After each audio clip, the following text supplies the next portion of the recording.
Alright. Sorry about that. I had to make sure audio was... or... not even audio, actually. I don't know why I said audio. Why did I say audio? Probably because I was looking at... Anyways, the point is, wasn't looking at audio. I was looking at bitrate. Make sure that's alright. It says it's okay for right now, but then again, it said that last time, and then it... well, well, whatever yesterday was. Anyways, hello everyone. My name's Caden, and welcome back to more of the Grace Attorney Chronicles. We did the first case yesterday, and very long one that took the entire stream. And today, we're just gonna go ahead and continue with the second one. So, let's get into episode 2, The Adventure of the Unbreakable Speckled Band. And we're probably gonna start with voice acting, I'm pretty sure. The Adventure of the Unbreakable Speckled Band. In a corner of that small, dark room, Sholmes and I waited with bated breath. In time, there came from the ventilator a hiss and a soft, almost growl-like sound. Suddenly, Sholmes sprang into action, lashing furiously with his cane at a point in the darkness. "You see it, Wilson?" he yelled, his tense voice reverberating through the air. I raised my dark lantern shutter, and the room slowly came into view. Sholmes was staring intently at one particular corner when he started whispering to me. The victim's most perplexing final words. The speckled band. I believe this is the terrible coil to which you referred, Wilson. In front of us was an enormous adder, its fangs bared as it threatened to strike. It truly was the most terrible speckled band I had ever seen. So it sounds like the death is Snake. 9th January, 6:37 a.m. On board the steamship Bura. And it's in our cutscene. Gadgets! So then, let us unravel this mystery and discover what events led to this curious murder. Pray, do excuse me. The cabin door was bolted from the inside when the man was killed. No marks to suggest the bolt was tampered with in any way. So, this would appear to be a locked room mystery. In his final moments, the victim scrawled a message on the floor. Almost certainly with the ink from this upset bottle. A Russian word. So the victim was a Russian man then. And the letters are well formed, suggesting he was compos mentis at the time. This is a most extraordinary script. And evidently not penned by the same hand as this message. In fact, I deduce it was written by someone of a different nationality. He has a gun that shoots vials. Nope. This paper seal was placed just prior to the incident, by the victim himself, I would venture. Well, what have we here? Who are you, and what do you think you're doing here? No one must touch before maritime police come. We must wait! Shh. That won't be necessary. You see, in less than 5 seconds from now, I will reveal the killer to you. What? Don't be absurd. This is murder, and in cabin locked from inside. Ah yes, the locked room. But that mystery is paper thin. Just like this piece of paper. You don't mean the culprit is in there? Who are you, and where have you come from? Sounds I'm a okay. British consultant detective, the only one in the world. Herlock Sholmes. I presume you must have heard of me.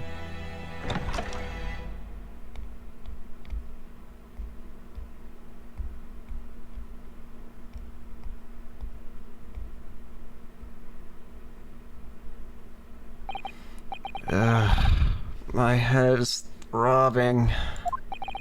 What's going on? Something's not right here. There's trouble in the air.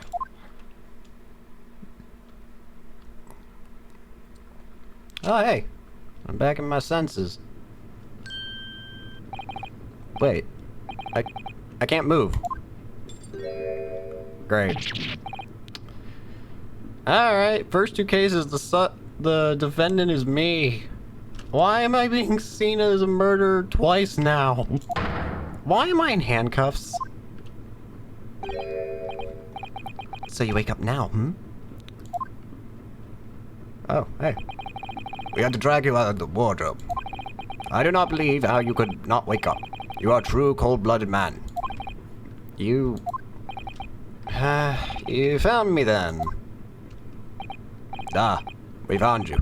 And now you pay, criminal. How long are you hiding in that tiny wardrobe, huh? Sorry. Now you have been found. It is time to admit your crimes. Unless you want to find out how cold the ocean is, hmm? No, I'll tell you everything. There's only one thing I'd like to know from you. Isn't that... Hey. Why did you do it? Why did you take his life? Mr. Sato? Wait. What did you just say? Take his life?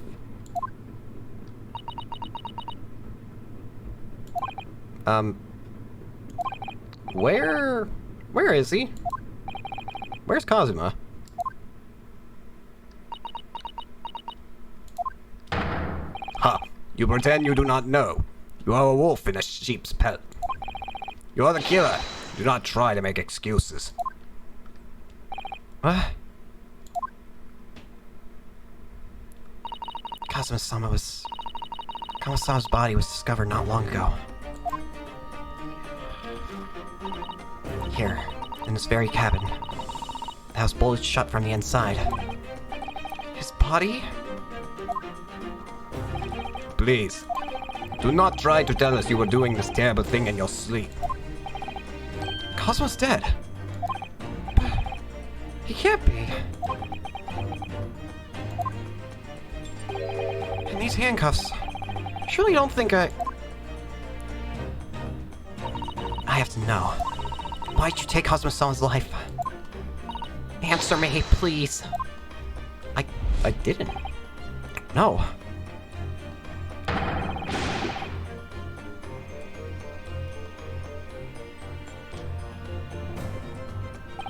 Kazuma. It was just 2 short weeks ago. Are you sure about this? Won't we get in trouble? Don't you find it fun being a stowaway? Besides, how else could you come to England with me to study? It was really something else when they brought your luggage in here earlier, though. The way the Russian crewman just tossed your traveling case onto the floor. I thought I was gonna die. Yeah, I still can't quite believe that. I really didn't think you'd be able to fit inside my trunk. You must be even less of a man than you look. Hey, honestly, I thought I'd broken every bone in my body. Well, it's about 50 days until we dock in Great Britain. But, if you confine yourself to my cabin here, I don't expect anyone will discover you. I hope not. I get the feeling those Russians wouldn't be very forgiving of a stowaway. They're a sturdy bunch, that's for sure. What I want to know is, why do we need to keep it a secret from the young lady? From our faithful judicial assistant Miko Toba, you mean? From your close friend, more to the point. Surely we could confide in her, couldn't we? I don't believe she'd give me away. No, but if she knew that what we'd done, that would make her guilty by association. It's best that only you and I know about this. I suppose so. Anyway, it's about time that the steward was supposed to come up and clean the cabin. I know it's cramped, but you better get in there, I think. It won't be for long. And anyway, compared to hiding in my traveling case, it'll be a breeze. Yeah, what if the steward decides to open the wardrobe for some reason? Then I'll be done. Then I'll be in for it. Stop worrying. I tell you what, Why don't you write keep out or something on this piece of paper? What? Then I can stick it over the wardrobe doors once you're inside. I don't know. Well, that should automatically make me innocent. They, according to that cutscene, they all saw me. All of them saw me be, inside that cabin door. And it looked like, if, I mean, memory serves me right, I thought that it looked like the, piece of paper was in the part where it, like, isn't like the crease of the two doors of the wardrobe. So opening it would have meant, you know, it'd be obvious it'd been open. The point is, it was still on there. So shouldn't I not be guilty already? Because I was trapped. You can try me for being a stowaway, but don't try me for being a murderer.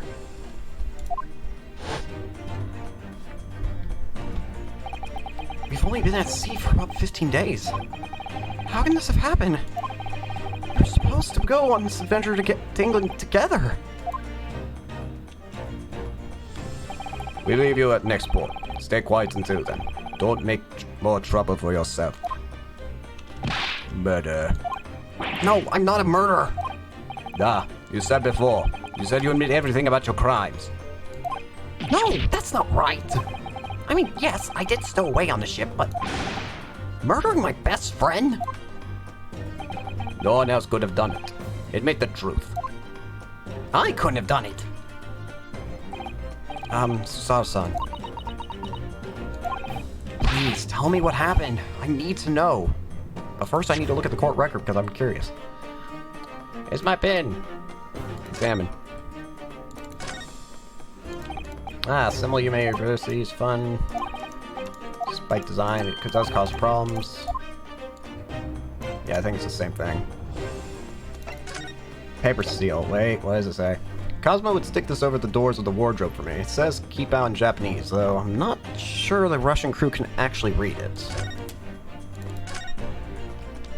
This is the paper seal I wrote for the wardrobe. I remember really working hard to make it. But I'll never get how Cosmo reacted. Do you expect the Russian crew to be able to read that? He said. Still, I'm sure people get the idea, even if they couldn't read it. So we used it anyway. And it worked. I don't know if the crew thought I was creepy or what, but no one opened the doors. Adhesive. You can see the remnants of the glue we used to stick this on the over the wardrobe doors. Well, it wasn't proper glue, of course. We didn't have any of that with us. So I pulverized some rice into a paste to use instead. But to a stowaway like me, every single grain of rice represents precious rations. That's why I spread it as thinly as I possibly could. I couldn't bear to waste any. I mean, there's nothing else to it, really. Very well. But there's something I would like to ask of you, too. Those eyes. Look, she looks like she's ready to destroy me. This nightmare is getting worse by the minute. So all I can do is try and find out what really happened.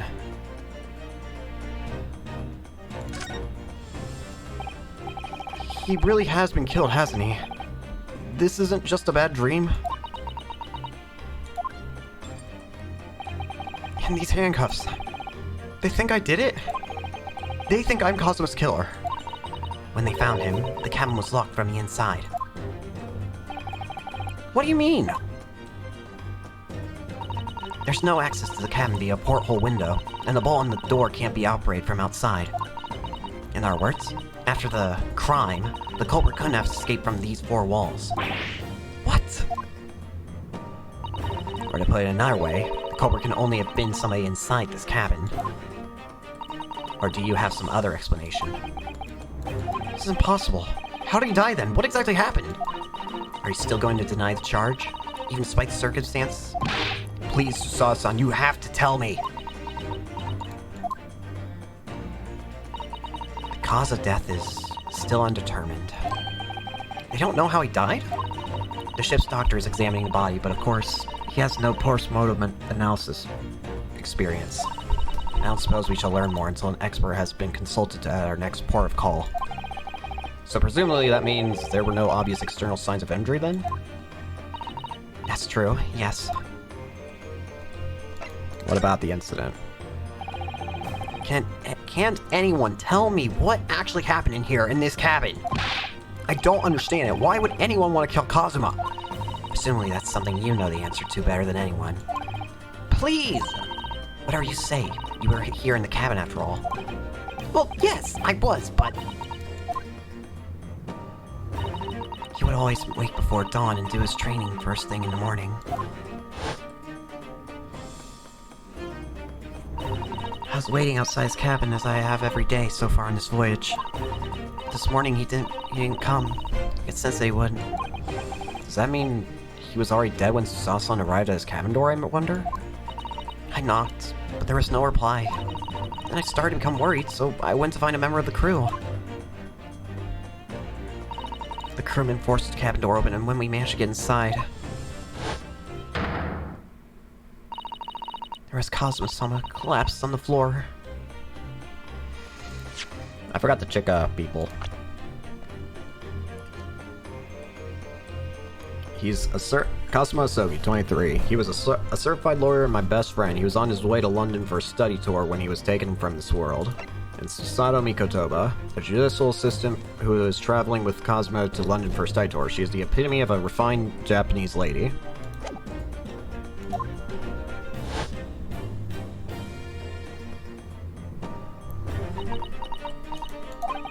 And the white tape there now shows exactly where he was found, I suppose. I had no idea anything happened. I must have been asleep in the wardrobe somehow. I wish it wasn't the case, but that's just very hard to believe. This is all very hard for me to believe too, trust me. Now I've told you everything I know, so it's my turn to ask you a question. Yes, alright. My head feels so heavy, it's still throbbing like anything. Why are you even on board this ship, Naruhodo-san? You said something about being a stowaway, didn't you? Oh, yeah. I'm afraid that's true. It's 2 weeks since we left Japan now, and I've been shopping this cabin the entire time. I had no idea. But how could you have occupied Kazuma-sama's cabin for so long without noticing? No. That would have been impossible, obviously. Yes, of course. Kazuma invited me. He wanted us to go to England together. He actually asked you. But why? I'm afraid I don't really know the reason myself. I don't understand. Kazuma, why do you want to do this? What's the real reason? Why go to such extreme lengths to smuggle me to England with you?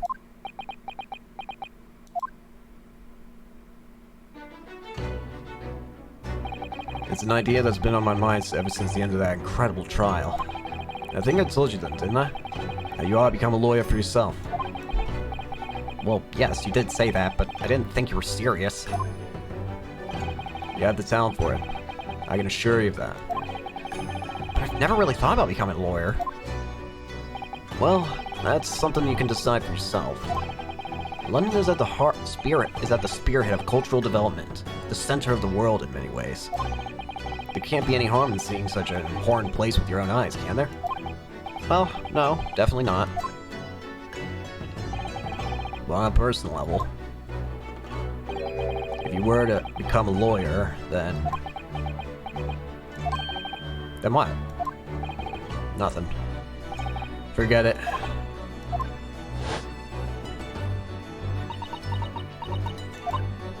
Kazuma-sama, he was always saying the same thing.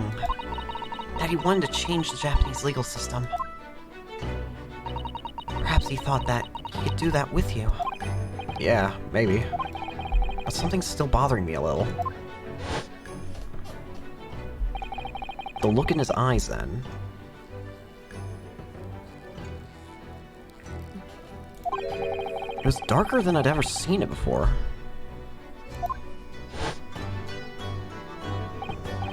Susato-san. I'm sorry we kept it a secret from you. My stowing away on the ship, I mean. If I know Kazuma-sama, I expect that he was trying to protect me, to avoid me becoming guilty by association. That's exactly right, yes. Word perfect, in fact. If you're not the culprit, then tell me. What happened last night here in this cabin? Well, the thing is, I don't really remember. Cosmo brought me something to eat, just like he always did. And then I got myself into that wardrobe over there, just like I always did. After that, I fell asleep? Well, yes. So deeply that you didn't even stir when Cosmo-sama was killed. Well... yes. I know it sounds unbelievable, really, I do, but it's the truth. If only I'd woken up, then perhaps I wouldn't be in this predicament. For some reason, my head's still throbbing like anything. Really?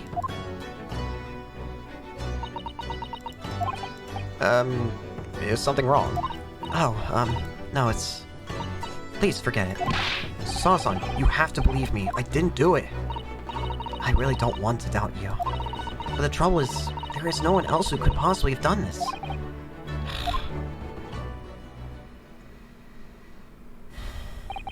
Cosmo. I don't understand. Why? Why does this have to happen? I can't take this! Don't try to go anywhere. You're the perpetrator of this crime. You can't leave. I can't allow that to happen. I'm sorry. But Cosmo was killed right under my nose here, and I didn't do anything to stop it. And now I'm supposed to just sit around, my hands tied, while whoever did this walks free. No, I can't allow that to happen. Well, what do you propose to do then? I'm gonna investigate. I'm gonna find out exactly what happened here. I'm gonna work out who took Cosmo's life, and how and why they did it. So I'm sorry, but you're going to have to excuse me. That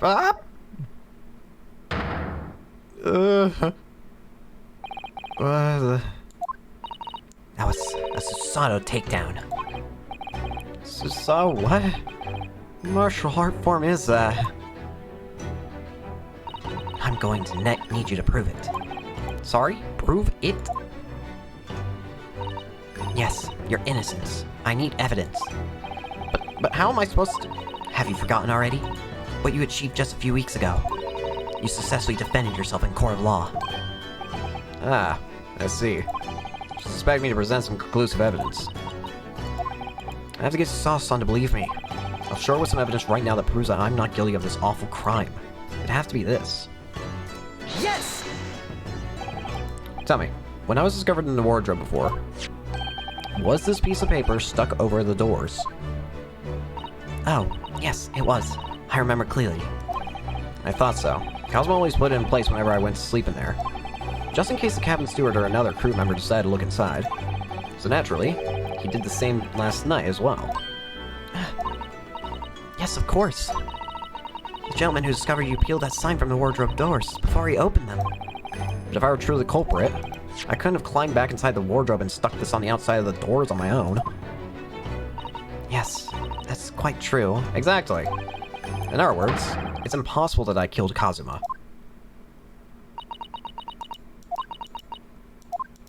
Well, even if you are sprawled hopelessly on the floor, I can see why Kazuma-sama thought so highly of you. Thank you, Susato-san. Now, do you think perhaps you could help me up? I'm in pain. Hand upside down.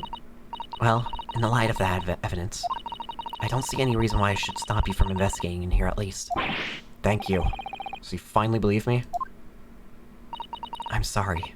No. What? I'm not sure yet. I can't rule out the possibility that you used some sort of conjuring trick to put a sign back into position. What does she think I am, a magician? For now, I suggest you investigate as thoroughly as possible in here. I'll do the same. Alright, let's get to work, Susato-san. Please don't misunderstand me. I still have my doubts. Oh. I shall be watching you. Make sure you do nothing that might disturb the crime scene. I won't want you using your conjuring tricks to destroy evidence, for example. Right. Well, anyway, I should make a start on the investigating here. Examine everything I can. Cosmo, I swear, I will avenge your death. Hi! I'm in handcuffs and under house arrest by the crew, not to mention Sazasan's constant glares. I think it's fair to say that I'm stuck in this cabin, for the time being at least. I should focus on investigating in here to see what I can find out.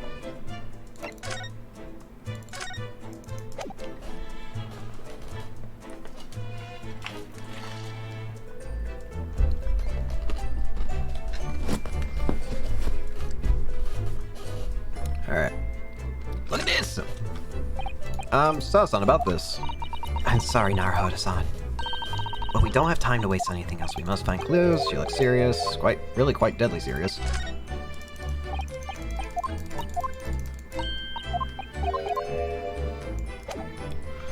She's probably not gonna talk about anything then.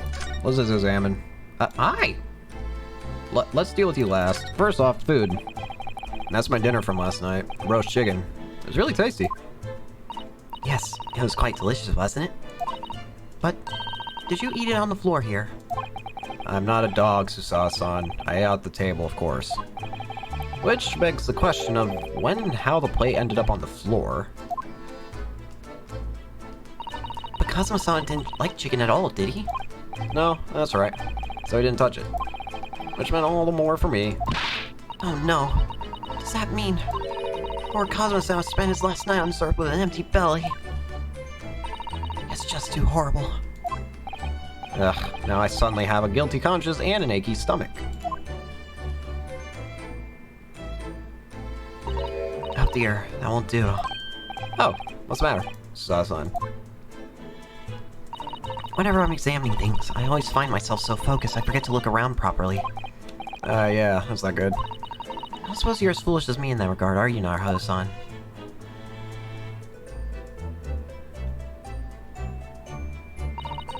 I'm sure you're careful to look all around using those buttons, aren't you?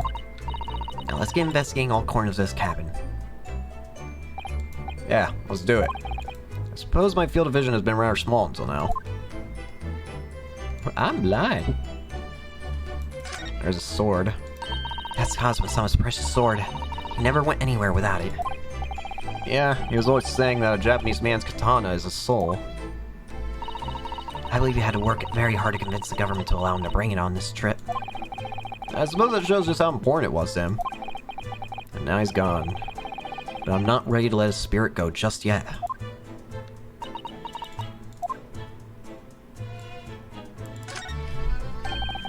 Seigi.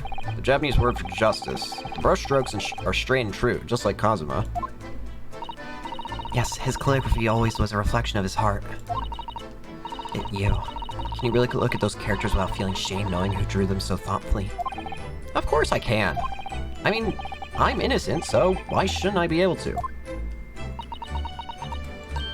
Even though you stowed away on this ship? Now you're gonna bring that up, are you? I can't win. Bruh. What's this? What do you think this is? It looks like a broken piece of glassware. Whatever this thing it was, it appears to be broken clean in two. The glass has such beautiful color. It looks like a cute little Natsuke fastener from a kimono outfit. I'm not sure that sounds like Kazuma.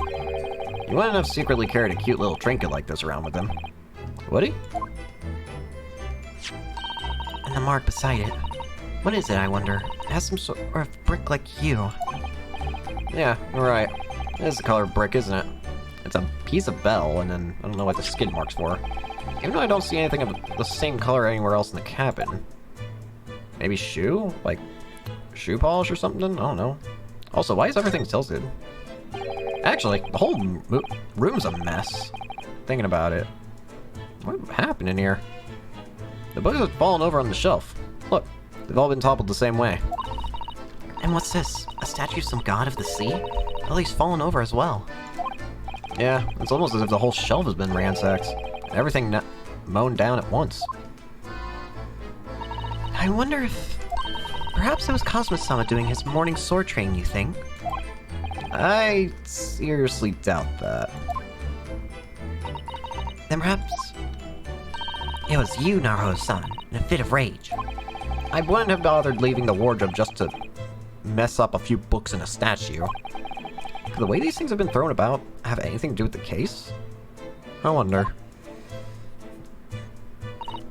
Well, I'll just set everything straight again. I don't like to see a mess. I don't think you should do that, but sure.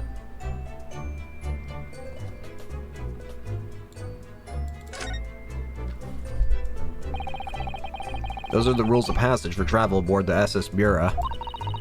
It's essentially a list of requests from the captain to all passengers on board. Passengers must not keep weapons or other dangerous objects in their cabins. Pets are also strictly forbidden. What? Why are you staring at me? Oh, sorry. I was just thinking. Are you more of a dangerous object or a pet? I can't decide. Well, one thing's for sure. Either way, I wasn't supposed to be in here.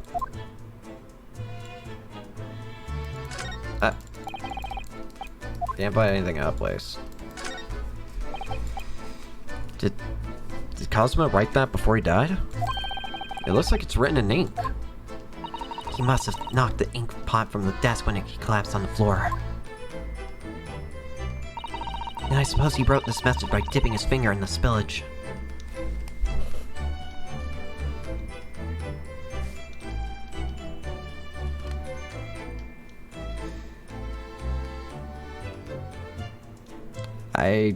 I'm trying to see if upside down it says anything.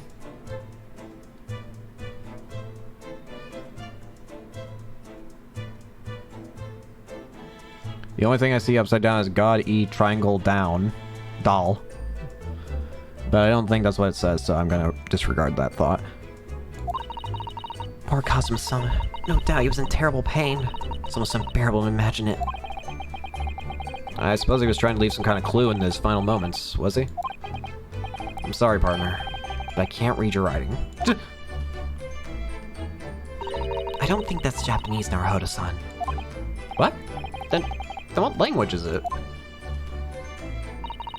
It pains me to admit it, but I don't know.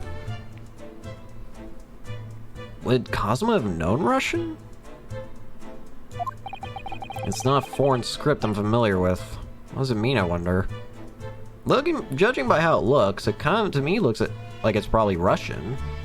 I mean, it makes sense considering, well, you know, the ship is full of Russian people. Or it's a Russian ship, whatever.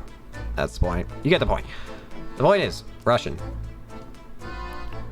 So, is the killer Russian and just for some reason thought to maybe incriminate?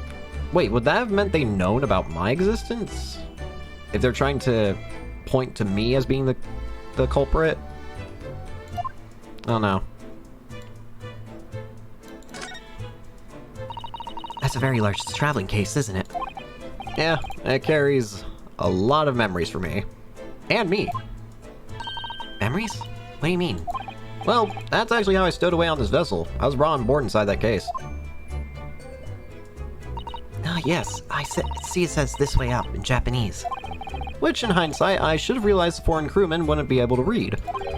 I was turned over and over and over, and then I was tossed on the floor in here. Oh dear. Being a stowaway isn't as romantic as it sounds. Well, it was less painful than the Susanoo takedown. This is where dear Cosmo-sama would have sat whenever he was writing. London Diary. Poor Cosmo. He didn't even make it to his destination. It looks as though the last entry is incomplete. Which means, what? He was in the middle of writing it when the incident happened? Let's see what it says. It could be a valuable clue. Why? That's out of the question. Cosmo-sama may have departed this world, but you must not read his private thoughts. But what if it's something important? Something relevant to the case? Alright, I won't read it. Poor Cosmo-sama. I don't like prying into people's personal matters either. But in this case, it isn't the need for clues more important? Whatever. Just please do not throw me again. There's nothing on this table at all. The plate and cutlery are all over the floor for some reason. Yeah, it's strange. Last night when I went to sleep, I'm sure everything was still... No, wait a minute. What is it? That's funny. I can't seem to remember anything about what happened after dinner at all. So then perhaps you are responsible for what happened to Cosmo-sama. No. Why would I not remember? What's this? This is... Yes, it's a bell cord contraption, I think. What do you mean, contraption? I read about it in a book I was studying that talked about life in Great Britain. Large households often have bell cords like this, which you can pull to ring a bell to summon servants. Really? That sounds like almost magical. Shall we give it a little try? Yes. In the interest of cultural research, obviously.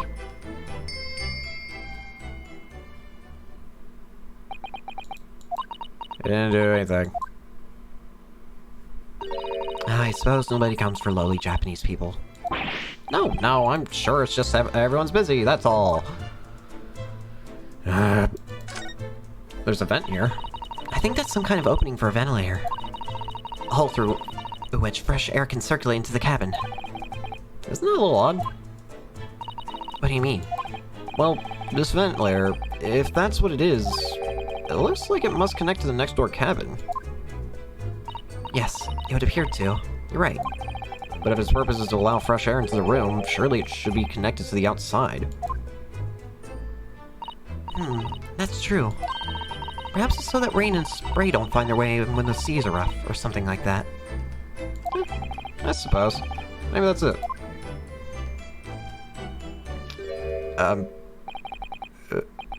Who's that? He wasn't there a minute ago. As far as I can tell, it looks like he might be European. Oh, how did he...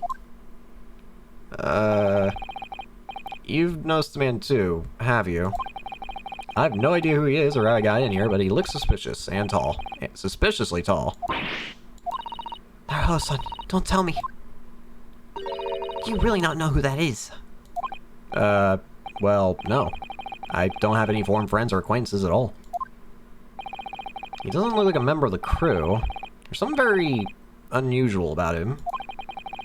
And he is investigating Cosmo's desk, or is he just playing on it? I can't tell. Well, in that case, we simply must talk to him.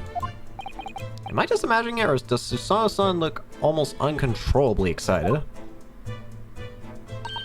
By the way, I expect that you've noticed already, but just in case, if you press space on people when they're in the crosshairs, you can converse with them. Alright then. I'll get that suspiciously tall gentleman in my sights and see what he has to say for himself. Oh, please do. But I never even explored everything. When I went for the help and the crewmen forced the door open, this bolt had been firmly closed. It's quite a small bolt, and not particularly sturdy, and it just slides across to secure the door shut. But still, with the door bolted, there would be no way to get in or out of the cabin, that's for sure. It's no wonder everyone suspects me. When she glares at me like that, I feel tense all up and down my spine. I remember reading in a detective novel. The culprit used a needle and thread to draw a bolt across from outside the room in a situation like this. Yes, that's a clever trick, isn't it? I'm an avid reader of detective stories myself. The doors of the cabinet and its frames are made of metal, and they seal together perfectly. There would be no possibility of using that needle and thread trick here, I'm afraid. When she glares at me like that, I feel pins and needles all up and down my spine. Stop staring at me. It's some 2 weeks since we set sail from Japan. Have you really been living in that wardrobe the entire time, Naruhodo-san? I think living isn't quite the right description. Oh? No, I suppose not. Although it must have been rather exciting, making this voyage in your own secret hideout. The trouble was, I never knew when a member of the crew might come in. So, yes, I did basically have to live in the wardrobe. And last night was no exception. But because of that, you had no idea what was happening out here in the cabin. No, sadly not.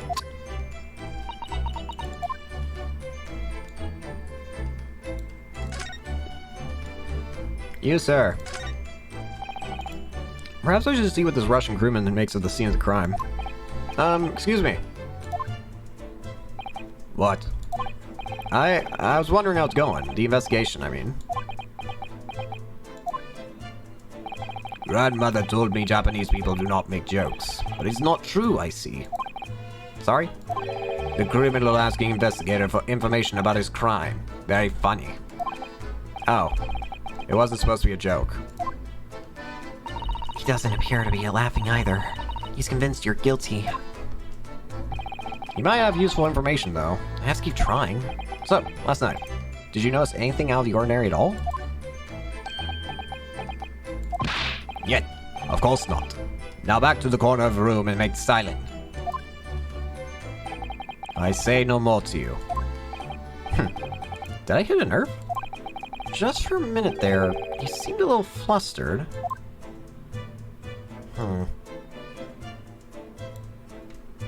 Is that truly everything now?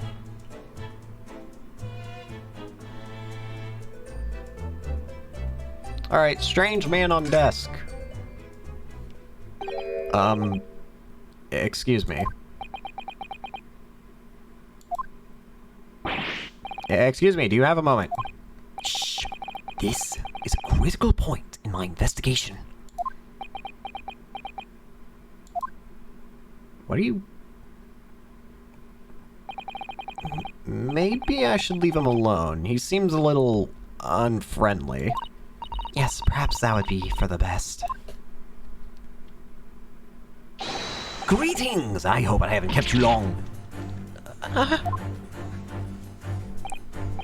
What exactly were you doing on Cosmo's desk just now?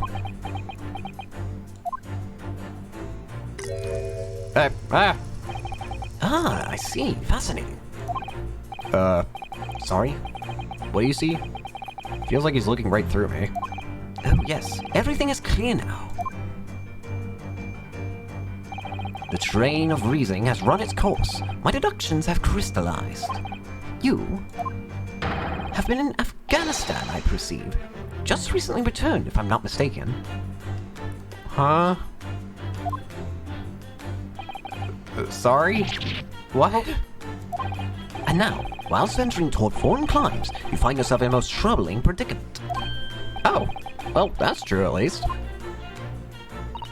But how? How the deuce did I know that, perhaps? It was really a most elementary deduction, hardly worth explaining. Have you perhaps managed to deduce anything else? But of course, A great many things.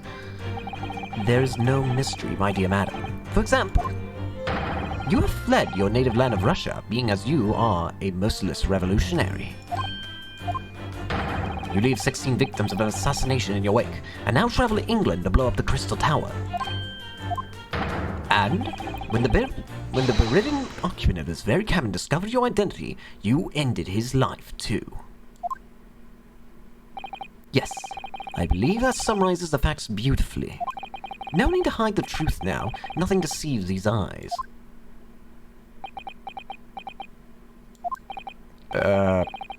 just to be clear, you are talking about me, are you? Certainly I am. Do you see another in this cabin who fits the bill? A Russian assassin with 16 victims to his name. I don't even see one person who fits the bill. Burp. So it's true. It was you who did this to Cosmo-sama. What? Man, you're plotting a revolution too. It's a shameful behavior, not Mahoto-san. Absolutely wicked. No, listen, there's no... Ah! Sir, your explanation is hurting me. Physically. Now explain yourself. Tell me everything. This is ridiculous. Pain! How could you do it? For pity's sakes, open your eyes. I'm not a Russian revolutionary, obviously. Oh, forgive me. As for you, what kind of deduction was that? You were just saying the first thing that came into your head. Ah, but was I not right? Whilst venturing toward foreign climes, you did find yourself in the most troubling predicament. Do you not? Well, yes, maybe. Ha! There you have it, you see. What do you make of that? Well, to be honest, this ship is en route to England, and I'm in handcuffs at the scene of a murder. So, I'm not really sure you could call it deduction. It's more like plain observation. Indeed. An observation, my dear boy, is the basis of all deduction. My method is founded upon the observation of trifles, you see. I announce my findings with a brassy certitude. And more often than not, I'm right. I don't think you introduced yourself. Ah, my apologies. How remiss of me. I'm none other than the greatest detective of the century, known to men and women of the world over. The inimitable Sherlock Sholmes. So, it's really you. The actual Sherlock Sholmes. The very same. The inimitable actual Sherlock Sholmes. Do you know this man, Susasan? The most famous detective in the world. Naruhodo-san, of course I do. There's nobody who hasn't heard of him. What planet have I been living on then? You must ask him what he's deduced. He'll have worked out the entire case already, I'm sure.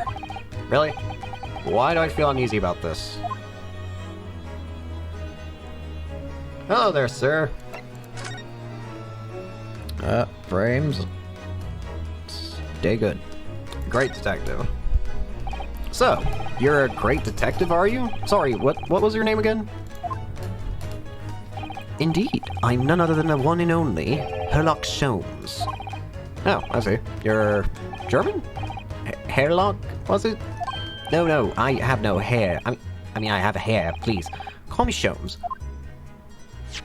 You can read all about my exploits in this exciting London publication. Oh yes, Reyes magazine, full of wonderful short stories and interest articles from Great Britain. I never miss an issue. I have it sent from England especially. Ah yes, here it is. The Adventures of Sherlock Sholmes. So you're the protagonist in a series of short stories then? Indeed I am. And you've read so many of your own stories, you started to think you really are a detective. Make no mistake, I'm not the poor, deluded fellow you take me for. Your inference is backward. Backward? My trusty biographer records my greatest detecting achievements and chronicles them in a magazine. You have a biographer? Do you? Doesn't everyone? Mine goes by the name of Dr. Wilson, presently keeping shop in London. Dr. Wilson. I must say, I think that thanks to that publication, I've been fantastically busy of late. Why, this very moment, I am returning from Asia, having solved the mystery of the cursed royal crown. Really? I can't work out whether I should take this man seriously or not. Deduction, you see, is to me a science, logical reasoning in its purest form. A science. Really? The astute observer notices even the most subtle of reactions in his subject. A fruitive glance, twitch of the muscle, a slight inclination of the posture. Fingernails, arm sleeves, furrows in the skin. All of these things are data. Right.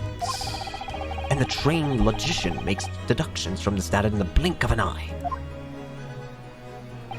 The ultimate conclusion is, without fail, the truth.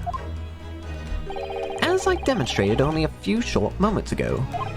How can you look at me in the eye and claim that?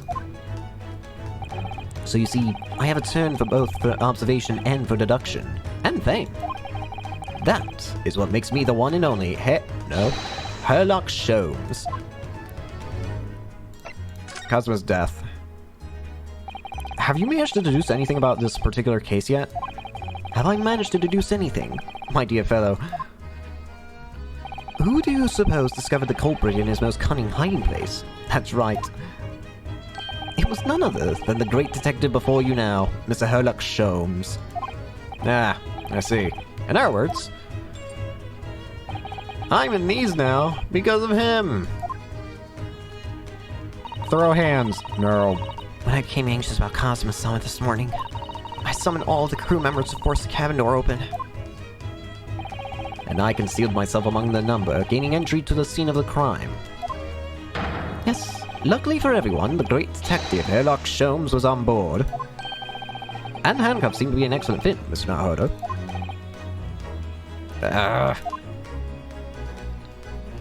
The very moment I laid eyes on the scene, two facts were immediately apparent to me. Oh really? Two facts, you say?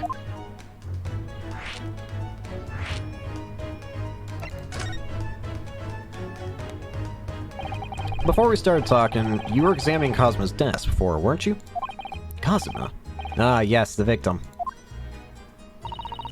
Did you notice anything useful? Anything at all? Observe for a moment the desktop of the victim. We see that the victim was engaged in penning some text. London diary. Cosmo was keeping notes of the trip. But I don't think you should read his private writings. It could upset people. Tragic. And something you also perhaps elucidate before the act of reading. You mean you've read it already? It is my business to know what other people do not. Yes, believe it or not, I know a smattering of Japanese. Oh, I see. Well, you're about to know what a Susawa takedown is. Susawa-san, aren't you gonna throw the detective with one of your trademark takedowns? I'm sorry, Naruto-san. What on earth do you mean? Life is so unfair. Anyway, to return to the matter at hand, namely, this diary belongs to the victim. It would appear the final sentence is incomplete, as if the author were cut short. Tell me, what is the nature of the writing? Pray, be precise as to the details. Oh, but I thought you knew Japanese. A smattering, dear boy, a smattering. Sayonara, bonsai, mikado. Naro, naro. I trust you're suitably impressed. This diary is littered with complicated-looking characters, of which I can read precisely none. So, what was all that showing off before about, then? If you would be so kind as to show me, I'd be happy to read it to you, Mr. Sholmes. I'm much obliged, my dear madam. The final entry here in Cosmo-sama's diary consists of just two short sentences. The first reads, 1:23 a.m. I can hear a faint whistling sound. A whistling sound? These are very deep waters. Pray, go on. The second sentence reads, 1:35 a.m. What looks like some sort of speckled band is dangling from the ventilator grill. A speckled band? What on earth does that mean?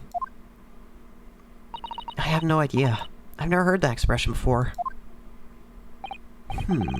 The ventilator grill, you say?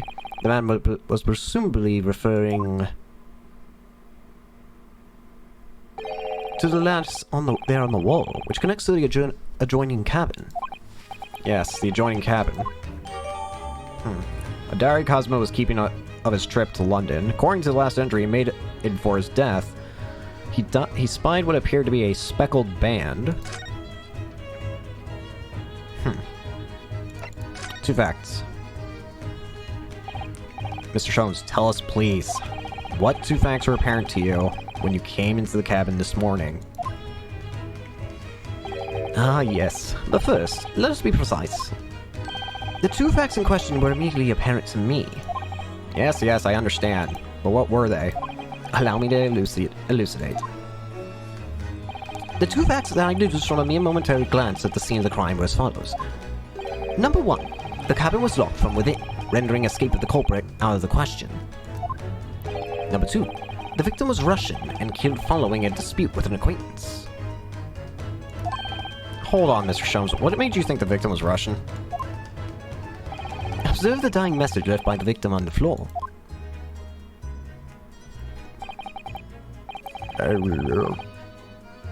That is the Russian word for road. I don't know actually how to say that. But what I do know is that the Russian word for it is wardrobe. Do you really think Cosmo-sama could have left a dying message in Russian?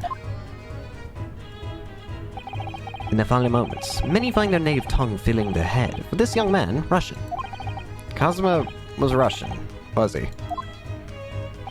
Initially, I considered Garderob as may be the name of the killer, a certain Robert Gard, perhaps. But in the interest of thoroughness, I decided it would be wrong not to look inside the wardrobe at the least. Where you found Master Naruhodo sleeping soundly. Quite so. I found you, the renowned Russian revolutionary killer. Why is it that I'm Russian too? I observed that you were wearing the same attire as the victim. In other words, you were acquainted. And if my memory serves, that outfit is the traditional dress of the Russian people. Our school uniforms are the traditional dress of the Russian people. I had no idea. I think this guy is just filling us with a lot of lies. And I had no idea a detective could get something so wrong. I took a photograph of the victim in the message, that I might analyze it for possible hidden details.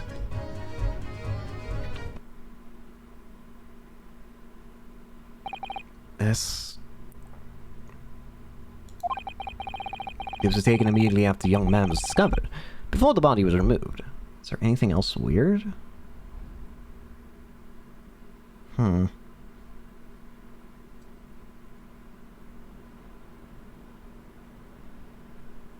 Wait.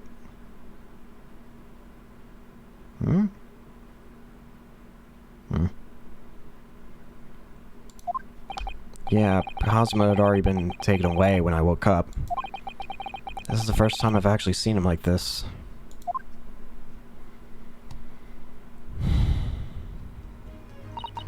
Are you right, Mr. Naruhodo? Oh, yeah. Thank you. The Russian word for wardrobe is in purple ink. It would appear to have been written in the victim's final moments. Can I ask you something, Mr. Sholmes? What, pray? You mentioned Russian before as well, didn't you? You know, when you said I was a fearsome revolutionary fleeing from Russia and all that... Ah, yes, the train of reasoning that led me to the truth. Would you mind explaining that train of reasoning to me, do you think? Something. Certainly, it would interest you. How many times? I'm not Russian. I don't speak Russian.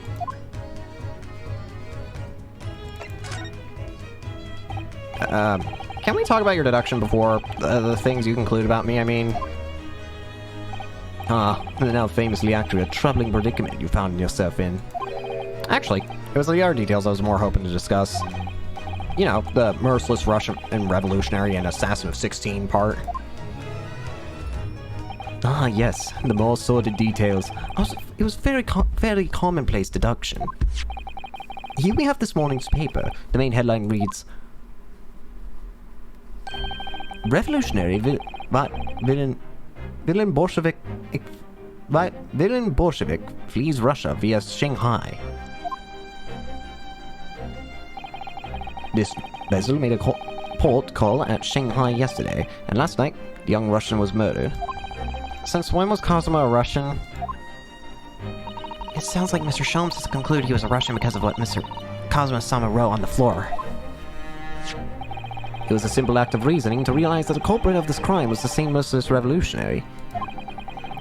One who would kill the very man who helped him to escape after his true identity was discovered. Yes, you, villain Bolshevik. No, how could it be me? I don't look anything like this man, just look at his face. Well, you are a fearsome revolutionary after all. Therefore, You have no doubt learned to revolutionize your appearance as well. Please. And, I might add, your name does not appear in the ship's passenger list. Need I say more? Well, that's because I'm a stowaway. What about the other details? The 16 victims of the assassination and blowing up the Crystal Tower. Ah, yes. The journalist clearly interviewed the man and printed all those particulars in the article. The deeds the man had perpetrated thus far, and those he is plotting. Yes, everything about this revolutionary Bolshevik was included. There can be no mistake. Do revolutionaries usually agree to interviews with newspaper reporters? I wonder. And what about the part where you said I was just returning from Afghanistan? Also quite clearly stated here in the article. Bolshevik is recently returned after a period of subversive activities in a war-torn region of Afghanistan. Where even is it anyway? This Afghanistan place? Here, take the papers for yourself. A little memento of this great deduction. Oh, thanks. I've absorbed all that that is of interest to me within its pages, but I see no rubbish bin nearby. Ah. And you may find the article on the back page of interest as well. What do you mean?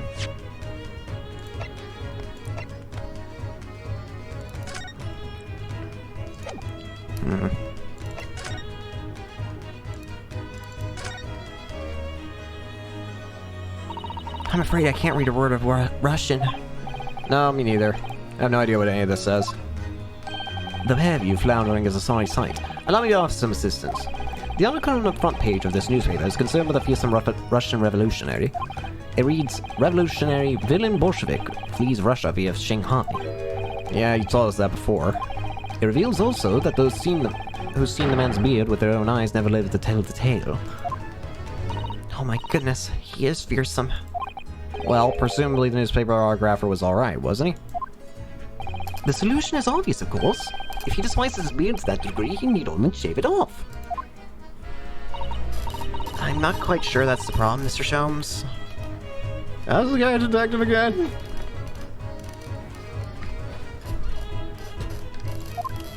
It's creaky. Oh, hi there. How are you? This is interesting. Have you found something relevant, Minaruhodo-san? Well, no, I mean, it looks like it might be interesting. I can't read a single word, I'm afraid. No, nor can I. Look at this picture. Perhaps it's about a beautiful young Russian princess, do you think? She's very pretty, isn't she? I suppose you enjoy articles like this, do you? I don't know. Can't make any sense of it. Ah, I'm glad you've noticed this article. Allow me to give you a short summary of its contents. Oh, thank you. He pops up everywhere, this Mr. Sholmes. It's about the disappearance of the young lady at last night. Renowned prima ballerina of the Novovich Ballet disappears from Shanghai. During a performance in Shanghai, the famous dancer was reported missing. She is, of course, the talented young Nikolina Pavlova. Why are Russian names so hard to remember? It would appear the woman was in costume when she was found to be missing from a dressing room, wearing the diamond tiara you see pictured, which is worth some 20,000 rubles. Oh. How much is 20,000 rubles? I have no idea, but I'm quite sure. It must be an unbelievable sum of money. Susanna-san's eyes are shining like diamonds themselves. The tiara is the property of the Novovich Ballet. It would seem the director is beside herself with worry. Yes, I'm not surprised. The company is most anxious to recover both Miss Pavlova and the valuable tiara. They've requested international assistance at all ports with sailings to Great Britain. Could this be another case of Russian fleeing his or her country? It does seem to be the Russian thing to do. I'm not even going to dignify that with a response, Mr. Naruhodo. An article on the back page of the Russian newspaper. The headline reads, Renowned prima ballerina of the Novovich Ballet disappears from Shanghai. Alright. Thanks for that, Sholmes. On the back? Cast your eyes over it sometime if the entrance takes you, though you may need someone to interpret. If that's all written in Russian, I kinda hope to read it. But I suppose it wouldn't hurt to glance at the article. Maybe there might be a picture or two.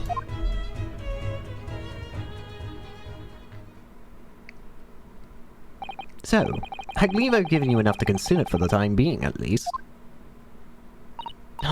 Do you have somewhere to go?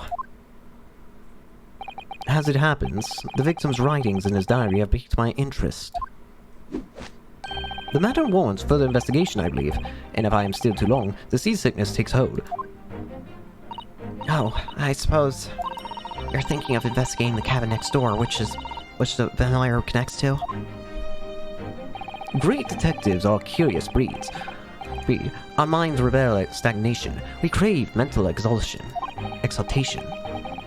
Yeah, so yes, I intend to investigate. Hence the truth will become clear soon enough. Do you think perhaps that we could go with you? No, that would be somewhat complicated. Huh? But why? A simple glance at your wrist should reveal the answer. These. After all, you're the prime suspect in this matter. No? There's no point in trying to turn it into a question. You're the one who decided I was the culprit in the first place. Whatever do you mean? I have no recollection of naming you as the culprit at any point.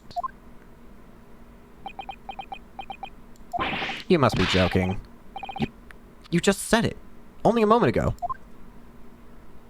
Dear me, you are clearly misguided. I would have no cause to say such a thing. Well, actually, Mr. Sholmes, I did hear you say that too. You're quite sure? Oh, that's very strange. I wouldn't have said that. Said you had the face of a criminal, you know? Not really. So what? Were you looking at my knees for? Some great detective you are.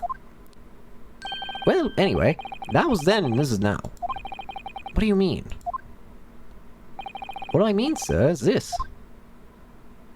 If you are the culprit, then you must play the part more convincingly. Roll over and accept your fate. Now he's just being a plain rude. Well, and off he goes, having just laughed in my face. His sense of humor is as twisted as his name.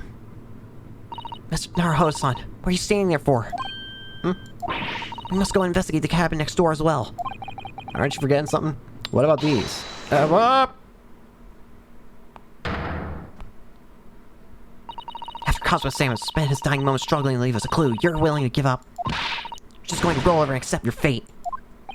As if you gave me any choice in the rolling over part.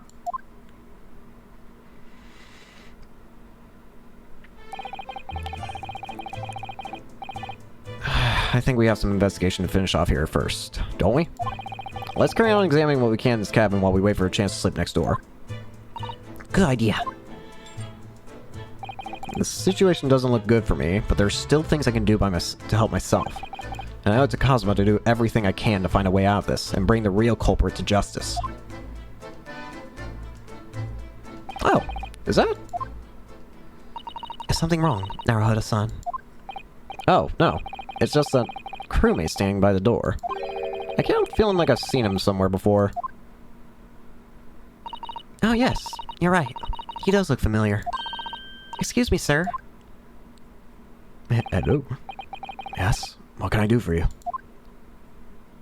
Hi, Hosanak. I recognize that face, but it can't be.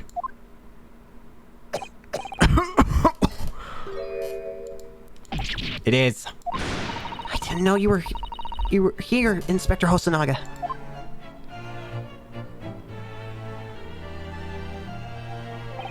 Hello again. What are you doing here? I think that should be my line. I was so stunned when I saw you, my heart stopped. Yeah, they stopped. I hope. I received some special orders to go undercover as a member of the crew and board the ship. Again?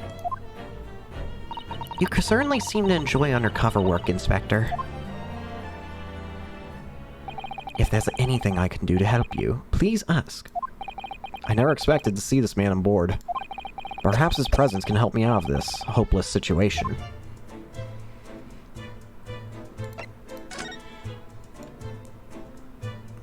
Hey, you. Excuse me. What? I was wondering if I could ask you a favor. Would you mind if I investigated a little outside? Grandmother told me Japanese people do not make jokes, but it's not true, I see. Sorry? The criminal asking prison guard to help him escape. Very funny. We're in the middle of the sea. There's no chance of me escaping. Yet. You'll stay in this cabin until the next port. It is up to Hong Kong police to decide what they do with you. You'll stay. Alright. There's no point trying to appeal this man's better nature, that's for sure.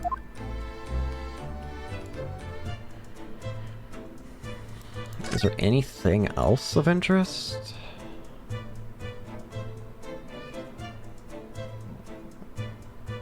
It doesn't appear as though.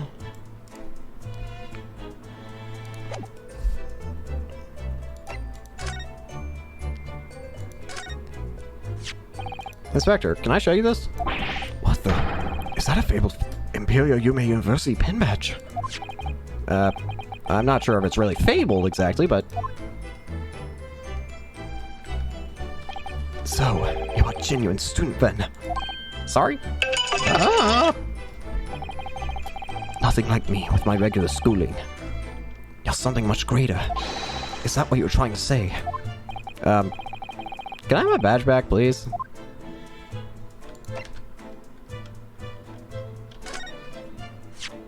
Ah, this is the paper seal that was stuck over the wardrobe doors this morning, isn't it? That's right. Let's try and stop the cabin steward opening it up and discovering me. Would it have been better to write it in English if you didn't know Russian? Maybe, but Ofuda paper amulets like this are a part of our culture, Inspector. And I thought if I made it look creepy enough, people would be too scared to want to look inside. It isn't easy being a stowaway, is it? No, it is not. What's that? It's Cosmo's diary. Just before he died, Cosmo-sama wrote something rather strange in his diary. Strange? In what way? He wrote, "What looks like some kind of speckled band is dangling from the ventilator grill." A speckled band? That is strange. Yes, we're still trying to work out what it is meant by that, but I'd like to know is... Don't tell me. The ventilator, is it? You're very astute, Inspector. That ventilator clearly joins the next door cabin. That's right. So if we can investigate in there, we might be able to work out what the speckled band was. Alright then. I can't leave this cabin at the moment. I'm stuck here until we arrive at the next port. The captain has given me strict orders to guard the scene of the crime, you see. I'll have to entrust the investigation to you. Really? You're willing to do that? Yes, as long as you don't leave the first-class cabin area. I'm afraid I can't remove those handcuffs, though. But what about the captain? Aren't you going against his direct order? I'm a man of my word. And I promise you that I'll lay my life on the line if that's what it takes to convince the captain. After all, if I failed to keep Asogi-san safe, it's the least I can do. Thank you. Let's seize the moment then, Naruhodo-san. Just select move it, we can leave the cabin after all. At least. Let's see what we can do. Have you seen this photograph yet, Inspector?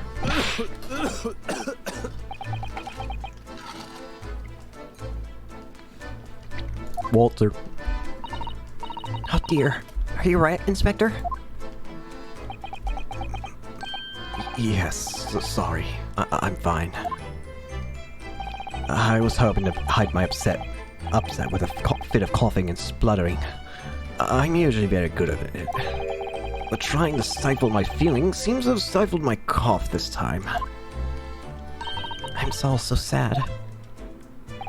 Asogi-san was such a promising young man. The Empire had such high hopes for him. I had such high hopes for him. Even though I'm just a detective.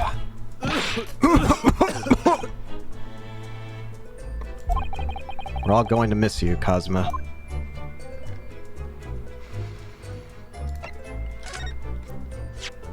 Can I show you this newspaper, Inspector?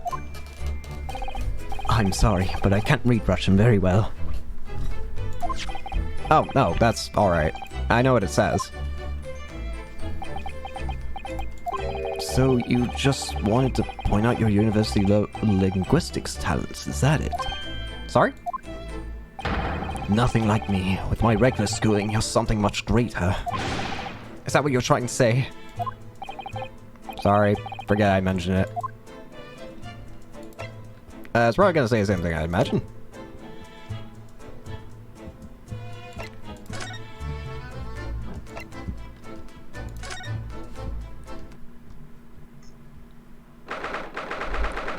Is that a trap with cheese on it? I'm finally out of that cabin. I have to admit, this isn't quite what I was expecting. It's less spacious out here than I thought it would be. This is the most luxurious accommodation.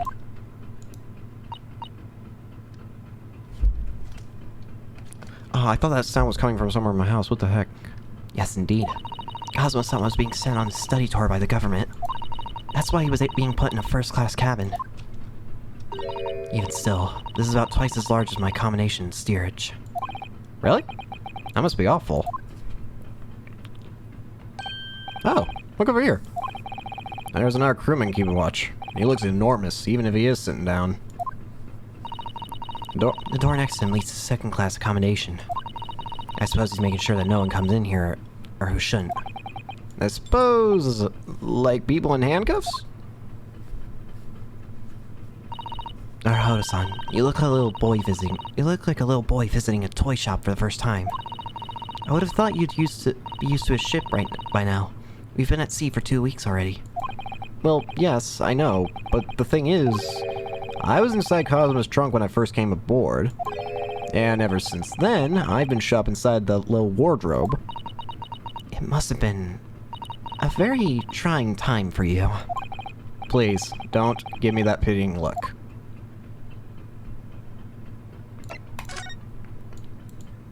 Let me see this. There's a huge book on top of the table there, and there's a pen next to it. Yes, that looks like the ship's log. Shall we have a little look through it? The writing is so neat and precise. Every detail about the voyage has been meticulously recorded. You wouldn't expect a rough and ready sailor to have such beautiful handwriting. And nothing. No reaction at all. I thought I might appreciate the compliment. I'm not sure that rough and ready is much of a compliment, Naruhodo-san.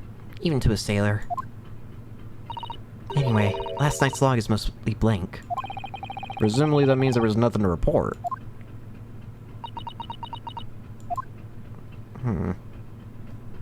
Weird. That's the way to the second-class area of the ship. Is something wrong? I was thinking about making a run for it. Just for a moment. Things weren't exactly going well for me.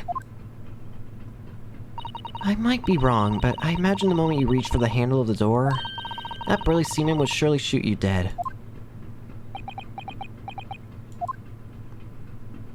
Oh dear, I'm sorry. Perhaps I went a little too far there. No. Yeah, I started with my talk of running away. And there's no way I could run away while Cosmo's death remains a mystery anyways. This looks like a plan of the SS Buria. It shows each deck. Look.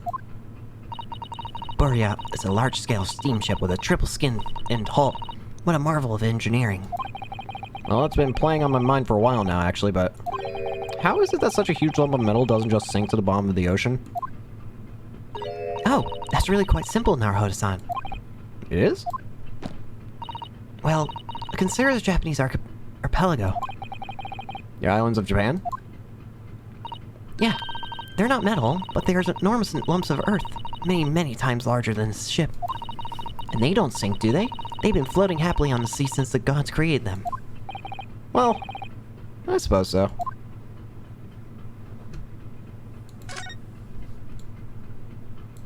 What does these do? What do you think this is? It's a very pleasing shape, isn't it?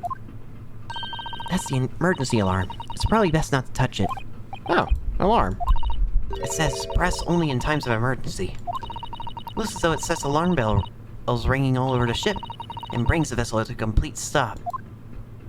Oh, this is I have to see. What are you doing, Rose? You mustn't touch it. This is an emergency situation. Just look at these handcuffs.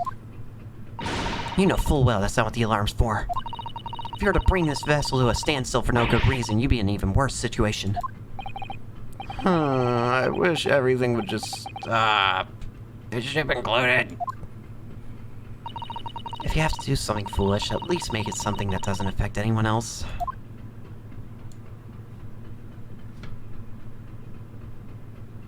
Cheese? Ah, a trap for catching mice. Yeah, we have plenty of those back home in Japan. Although they seem to be using a lump of chalk or something as bait. Let me see. Yes, I think it's what's called cheese. It's made from the milk of cows. Cheese? I wonder what that tastes like. You can't eat it, Naruho-san. The trap will snap shut on your fingers. Really? But... I suppose you're right. You weren't actually going to try it, were you? All I've had to eat for the past couple of weeks is Cosmo's leftovers. You don't know how hungry I've been in that wardrobe. Poor you. I'll find a little snack for you later. First class cabin number 1. Yeah, that's our cabin. Not our cabin. It's Cosmo-sama's. Sorry? Your accommodation is confined to the wardrobe inside the cabin. You know how to make a stowaway feel small, don't you? As small as the wardrobe I've been calling home. These cabins are the finest on the ship. My own cabin is in steerage is the number 539, by the way. 500 and... How many cabins are there?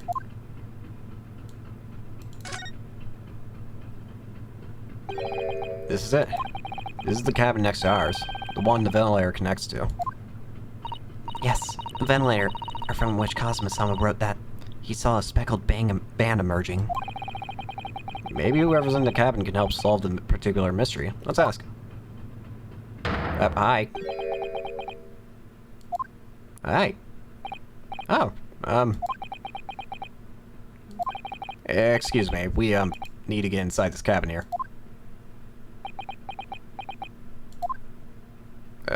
Excuse you? The sailor's eye speaks volume. They're clearly saying keep out. That's what I wrote on the sign of we put over the wardrobe doors. Although this man's version is definitely more effective. It doesn't look like he's going to let us pass. That's a problem. Is there anything I can do?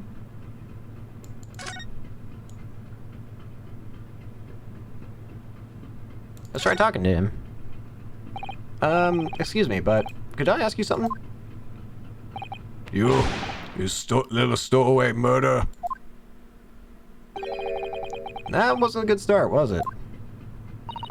Alright, let me try instead. Good day, Mr. Sailor. I'm so sorry to trouble you, but could I ask something of you? You little third-class ladies' maid. Rude? Oh, We seem to have caught this sailor on a bad day, Suzawa-san. I'm not sailor. My mother gave me name. I'm senior crewman, beef stroganoff. The best thing is just to avoid eye contact, I think. Mr. Stroganoff, about this first-class cabin area. Here we are on finest Wanaburya steamship. For very important persons. What sort of very important persons? Government officials, kings and queens traveling in secret, many important persons. That is why I am guarding this place. Gosh, that's amazing. But somehow I let stupid stowaway inside. I want to pick you up and throw you in the ocean. But Stroganoff is not animal. Thank you. if I may, I was wondering, is the cabin next to Mr. Sogi's currently occupied? I think it's Da. Da. Sasan, do you understand that? It sounds like... I think it's probably Russian for yes. Or no. Genius. It is not permitted to visit other cabins without invitation. Well, it sounds like there's somebody in the next door cabin at least. Yes, it's tantalizing. What about last night? Are you on watch here all the time, Seaman Stroganoff? Nah, all time. So criminals like you cannot come in, or get out.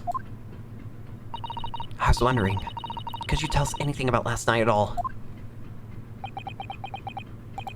It is sad about student boy. Were you on watch last night as well? Of course. And did you notice anything at the time? Anything unusual? Eh, Susa-san, do you understand that? It's clear yet. No. I saw nothing unusual. Nothing at all.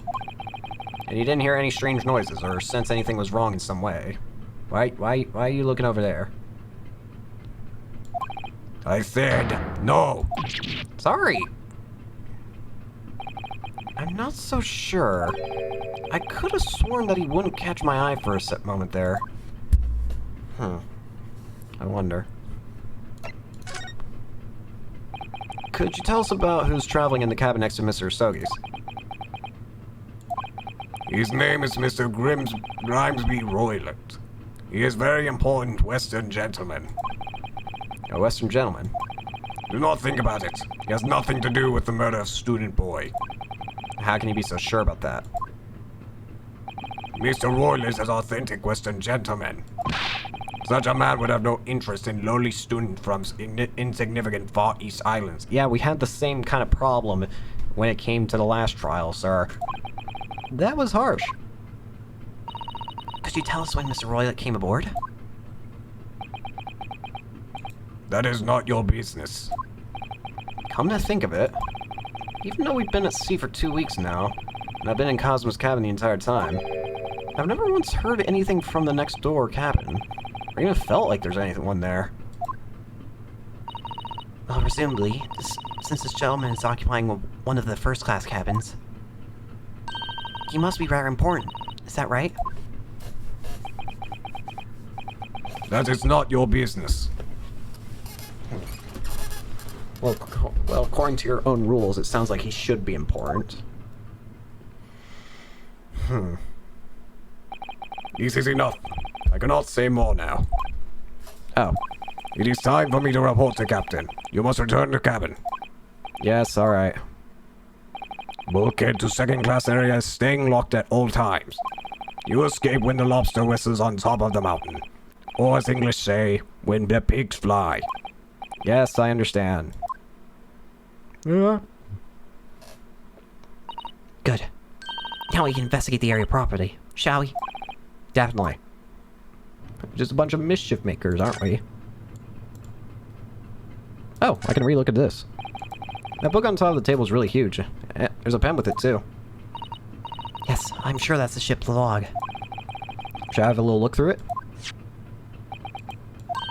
The writing is so neat and precise, every detail of the voyage has been meticulously recorded.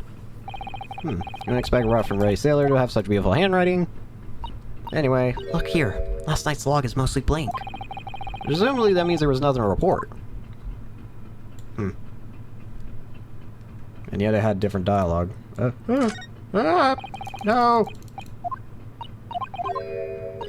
Oh wow, you can actually go real fast when you skip it. Well. Jeez. This is it. This is the cabin next to ours. The one the ventilator connects to. Yes, the ventilator from which Cosmo-sama wrote that he saw a speckled band emerging. Maybe whoever's in the cabin can help solve that particular mystery. Let's ask.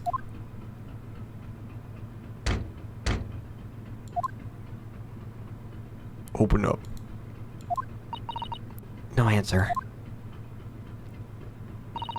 We're out of luck, it seems. There's no one in there to help with our inquiries. How annoying. What was that? Came from inside the cabin. Such a high-pitched scream. It must have been a woman. Stand aside. Stand aside. I'm about to break down the door. Mr. Sholmes! I shan't be stopped. When the fit is on me, I'd revel in kicking doors off their hinges. Please, wait, Mr. Sholmes! The door doesn't appear to be bolted. It does. And how the deuce can I dispatch this muscular urge? What pray can I kick? I think we should go in. There's no time to think about stress relief. Hello? Hi. Who are you? A Western gentleman. The man looks Russian to me. We heard a woman scream. A woman? Don't be absurd. As you can see, there's nobody but me in this cabin. Oh. Oh, I wonder then. You can barely see anything else defining about them, so... This old man does appear to be the only person in here. But in that case, you just screamed. Get out, all of you, now! Please excuse the intrusion, but you're Mr. Grimesby Roylott, I believe. Yes, that's me. And you are? I'm the one and only, the actual Herlock Sholmes. You've heard of me, no doubt. No. I'm the great detective among great detectives, one who adorns the cover of popular magazines, no less. So I assure you, you may trust me completely. The man uses that magazine like a business card. A detective? I do not trust detectives. We distinctly heard a scream emanating from within these walls. But there wouldn't appear to be a lady concealing herself within the wardrobe this time. So might I be so bold as to ask you to open that small traveling case? Don't be stupid. How could anyone fit in a small trunk like that? Well, it's quite fashionable these days, is it not? Traveling inside one's trunk. Don't look at me. Oh my, did you see that, Mr. Naruhodo? Yeah, the whole thing just shook. Yeah, the cage just shook. Leave, now. Otherwise, I'll call the steward. So this is Cosmo's neighbor, Mr. Grimesby Roylott. There's no doubt about it. This strange Russian man is hiding something. I couldn't agree more. See if we can find some clues about that before that burly sailor returns.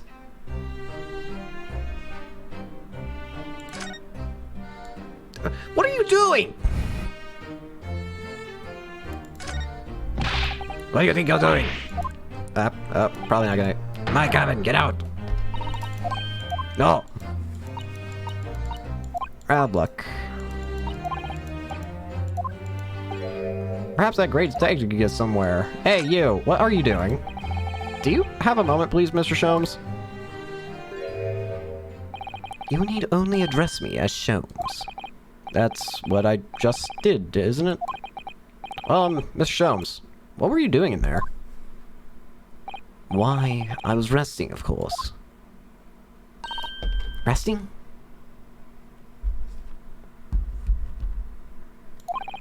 Indeed.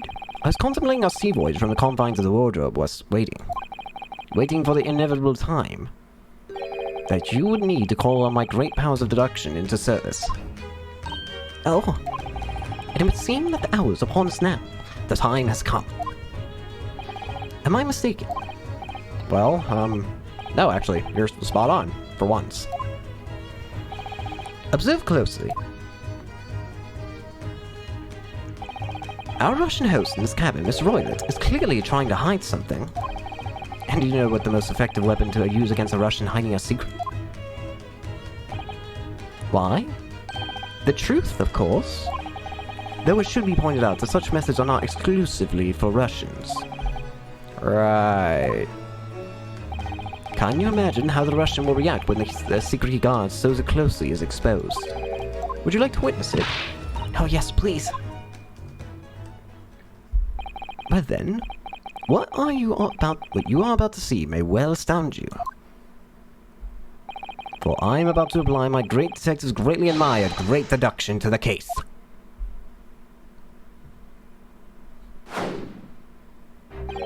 Could this man be a more hackneyed portrayal of a dubious Russian, I ask you? What? From time to time, it occurs to me... Is the fellow dubious on account of his Russianness, or Russian on account of his dubiousness? I really don't think either of those things should be occurring to you. Or anyone, really. That's right. Hey, Mr. Sholmes. I know this man's beard and dark glasses are hard to ignore, but especially on first meeting, but I once read, it is a capital mistake to theorize before you have all the evidence. It is biased for judgment. Shh. I must have complete silence. What are you doing? Why are you peering at my face like that? Just as I thought. Yes, I've quite made up my mind now. There can be no other explanation that accommodates all the facts. Mr. Roylett, I have reached two incontrovertible conclusions. What do you mean? Number one, your true identity is that of a villain. Using those shears, you are about to end the existence of something most dear. Are you not? And number two, the other conclusion I have drawn. You are, at this very moment or less, in the midst of committing a most grievous crime. But beneath that beard, your mouth quivers with nervous tension as you realize you've been discovered. Does it not? Naruto-san, I never imagined I would witness one of Mr. Sholmes' great deductions with my own eyes. That was a great deduction? Nothing can deceive Mr. Sholmes. In a single glance, he can deduce all there is to know about a single person. What? What an affable twaddle. Oh yes, I've read all about it countless times in the adventures of Herlock Sholmes. And now I've experienced the astonishing impact of his great deduction firsthand. This is like a dream come true. I can hardly believe it, but all the colors drained from Mr. Roylett's face. Looks like somehow both of Mr. Sholmes' conclusions were right. How could you? How could I possibly know such things, you wish to say? Very well then. I shall elucidate. I shall explain how it was that I arrived at this pair of conclusions. So do I cordially invite you on a journey of logical discovery. Let us board the train of reasoning. Put plainly, let's work through my deductions together. The great deduction. The game is afoot. Alright then. Topic number 1. Old man's identity. So, the dubious-looking Russian, Mr. Royd.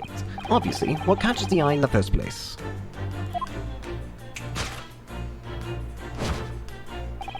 Is the enormous pair of shears in your hand? Now, we ask ourselves, what could you possibly want with such an implement? The answer, of course, is staring us in the face. You are on the verge of using the shears to cut away the copious beard you sport. Now, moving on.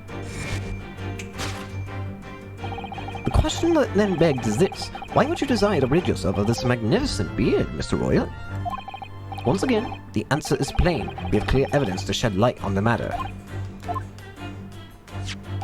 Regard, if you will, this morning's newspaper, in particular, the fascinating front-page article, which would appear you have read also, Mr. Roylett. I'm sure it needs no further clarification. The evidence that reveals your true identity is the article about the revolutionary. In translation, the headline reads, "Revolutionary villain Bolshevik flees Russia via Shanghai." As you cannot fail to observe, the subject of the article possesses an extremely copious beard. Having noted the article yourself, you decided to remove your incriminating facial hair before it gave you away. In short, your true identity is beyond doubt. You are the fearsome Russian revolutionary himself, Villain Bolshevik. Not that I've heard of you myself, you understand. Conclusion, a revolutionary on the run. Alright. So that's your first conclusion, Sholmes. Topic 2, wrongdoing. Let's hear it. Now, as for my second conclusion, you are, at this very moment, on the brink of committing a most grievous crime. And the proof of this crime? Over there. Oh yes, Mr. Roylett. Taken unawares, people have a propensity to let their eyes stray, you see. And I assure you, the eyes speak so much more eloquently and honestly than the mouth. The answer we seek lies where the fruit of glance falls. The proof of your crime sits before our very eyes. Yes, the traveling case. It is time, I think, that the case be opened and its contents laid bare. No, I refuse. What could you possibly be concealing inside, we ask? By my estimation, a young lady, perhaps, once sly enough to fit therein. Don't be absurd. And what, pray, would be the identity of this young lady in the traveling case? Dear me. We are not well suited to a life of crime, are we? Your careless coup d'oeil betrays you. Once again, we need only follow your fruitive glance to find the answer. Yes, the reason you refuse to open your traveling case can easily be found in the past pages of this newspaper. But there is another, most stimulating article. If we turn the fleeing revolutionary to the back page, renowned ballerina of the Novovich Ballet disappears from Shanghai. Such a headline can lead us to but one conclusion. Your crime is that of abduction. And according to the article, the young lady's name is Nikolina Pavlova. Conclusion, kidnapping of a young ballerina.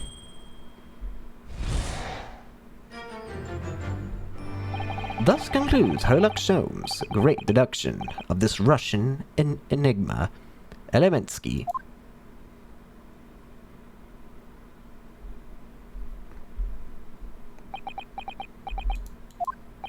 Susasan, that wasn't one of the great deductions I've been hearing so much about, was it? Well, the stories are full of Mr. Sholmes' brilliant deductions, you know. Cannot get comfortable. But that did seem a little different somehow. Excuse me, Mr. Sholmes, could you come over here for a moment? Pray, what can I do for you? It's about your deductions. Would you mind? Not at all? Go on. Well, to start with, there's the newspaper article. I think we had the same discussion before, but these two men look nothing alike each other. Ah, yes, I recall a discussion earlier, and at the time I believe I told you that the man is the revolutionary, well able to revolutionize his own appearance. In fairness to Mr. Sholmes, Mr. Roulette does look more like this man than you do. That's not the point. And another thing, the part about him abducting the ballerina. Indeed, truly a startling revelation. At first glance, the case would appear too small to accommodate a young lady. Not just first glance, it is too small, clearly. You'd be lucky to fit a 5-year-old child in that case, even if you pushed really hard. I don't suppose the missing ballerina is a 5-year-old child, is she? You mean you don't know? No, the young lady is 15. No, I didn't know. How could I? Well, if she's 15, then 10 years worth of her would be poking out from the case. Some years ago, I read something pertinent, I believe. A troop of men consuming vinegar daily in order to promote a certain litheness in their bodies. Vinegar? For such sour bunch, it would surely be simplicity itself to contort oneself into the confines of that small case. Oh dear. You might be thinking of contortionists in the circus, Mr. Sholmes. This whole thing is turning into a circus. Mr. Naruhodo, something's occurred to me about Mr. Sholmes' deduction just now. I think his powers of observation are, well, magical. His eyes cut to the heart of the matter almost instantly. It's just where he directs his attention and his logic that seem a little off. Your idea of a little may be a little off itself, Miss Susato. It's just one or two key words in his deduction that seem to let him down. So I was wondering if we might perhaps tactfully switch them for alternatives. What do you think? Switch some keywords first. But very tactfully. I feel sure if we could do that, we unlock the true genius of Mr. Sholmes' great deduction. Precisely the thought I was going through my own mind. This man has a lot of work.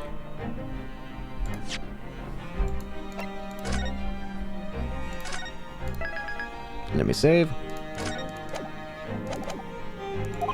At times, I wonder how anyone puts up with me. It's not that funny. Ah, and you, my good fellow. Sorry? Take a moment to look at your wrists. My wrists? Where are your handcuffs? Great question. Huh? How did... I felt they may hinder your ability to follow me in our dance of deduction. I don't believe it. Mr. Sholmes, you're a marvel! And don't worry, I shall restore the shackles to your wrists when we are finished. I'm not worried. In fact, I'd rather stay like this. So, let us begin. Sherlock Sholmes is proud to present his logic and reasoning spectacular. Course correction. Hold it, Mr. Sholmes.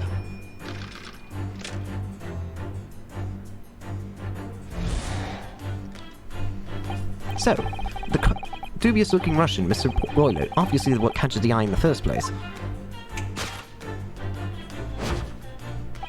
is the enormous pair of shears in your hand. Now, we ask ourselves, what could you possibly want with such an implement? The answer, of course, is staring us in the face. You are on the verge of using the shears to cut away the copious beard you sport. I'm not sure. Would you really use shears like that to cut off a beard? I doubt that's something I'll ever have to worry about. It doesn't quite sit right with me, though. It doesn't seem to be sitting right with Mr. Roylott either.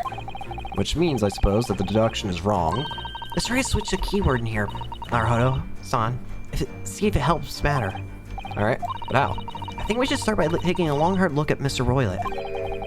I wonder if it's really his beard they intend to use the shears on. Exactly. If we do manage to find something that seems to fit the sense of Mr. Sholmes' deduction better, then what? And I'll leave the rest in your capable hands, Naruhodo-san. Why am I the one doing something about this? Well, anyway, let's see if there's anything we could even use to switch around in that last sentence. What exactly was Mr. Roylott really going to use those enormous shears for? Copious beard. Ah, golden locks. What the? What's this? It appears like a cascade of stunning golden locks. No. The color is not the point. The point is, what is it doing on the back of Mr. Roylott's head? And how is it growing from underneath his thick black hair? Well, yes, that's true. So it's stunningly beautiful and stunningly surprising. Something's definitely not right here. Yes! Golden locks. You sport.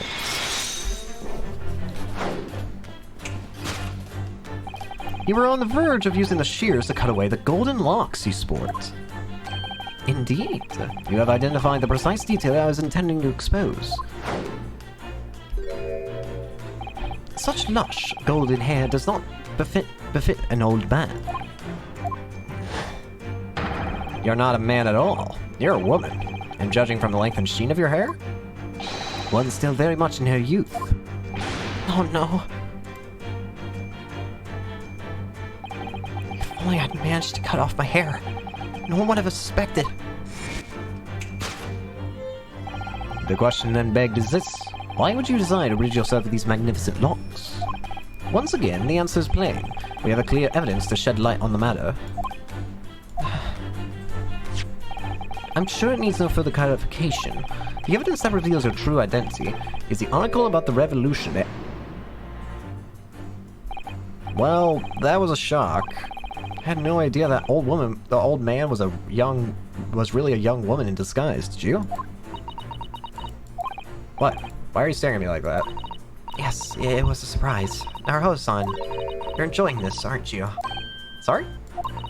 You look like you're in your element as you dance around the room discussing the facts with Mr. Sholmes. I'm just doing what we agreed. I'm not having fun or anything. This is strictly business. No, not strictly Yes, I understand. Say no more. Well, anyways, let's focus on the next part of Mr. Sholmes' deduction, shall we? The evidence that he's picked out doesn't fit the facts at all now. No, that's true. Given that Mr. Roy is actually a woman. Exactly. He, or rather she, can't possibly be this merciless revolutionary. Supposedly because the deduction as a whole is taking a different direction now. Yeah.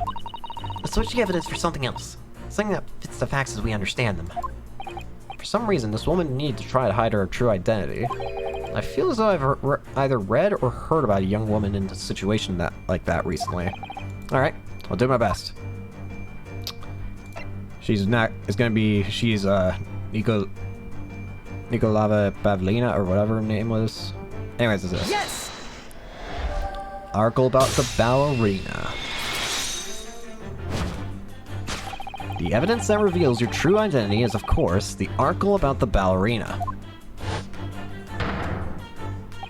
That's right, you've hit the nail on the head. Renowned prima ballerina of the Novovich Ballet disappears from Shanghai.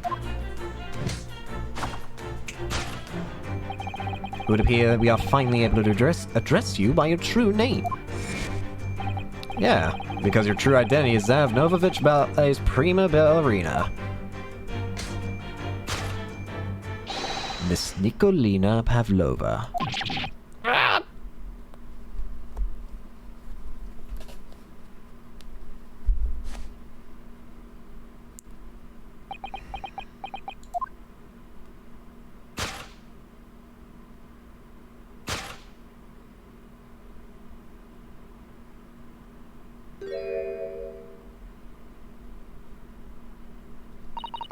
You're right.